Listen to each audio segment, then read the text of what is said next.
అంటే జనరల్‌గా ఈ టైప్ ఆఫ్ మూవీస్ ప్రెజెంట్ టైంలో చాలా సినిమాలు వస్తున్నాయి. ఇప్పుడు అటు బాలీవుడ్‌లో గానీ, మన దగ్గర గానీ ఈ ఈ మిస్టికల్ ఈ అంశంతో చాలా సినిమాలు వస్తున్నాయి గదా! సో, ఆ సినిమాలకి, మీ సినిమాలకి ఉన్న డిఫరెన్స్ ఏంటి అసలు? నా ఫీలింగ్ ఏంటంటే అండి అంటే నాకు అనిపించింది డైరెక్టర్ చాలా హానెస్ట్‌గా చేసుకున్నాడండి స్క్రిప్ట్‌ని. అంటే ఈ సినిమా నుంచి ఈ సినిమా ఈ జానరా పే చేస్తుందని చెప్పి ఇది చేస్తే మనకి అడ్వాంటేజ్ అని చెప్పి చేయలే.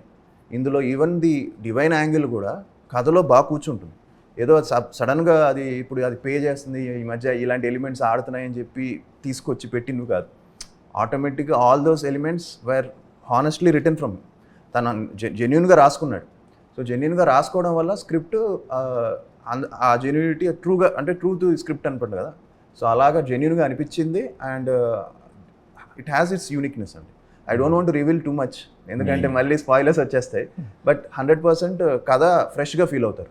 అంటే ఈ జానర్లో కూడా నాకు ఈ జానర్ చాలా ఇష్టం. ఎందుకంటే ఇఫ్ యూ అబ్జర్వ్ విరూపాక్ష కానీ, అలానే మా సందీప్ చేసిన ఊరు పేరు భైరవగౌన కానీ, అండ్ మొన్న రీసెంట్గా వచ్చిన కిష్కిందాపురి కానీ, ఇవన్నీ ఈ జానర్ బాగా పే చేసింది.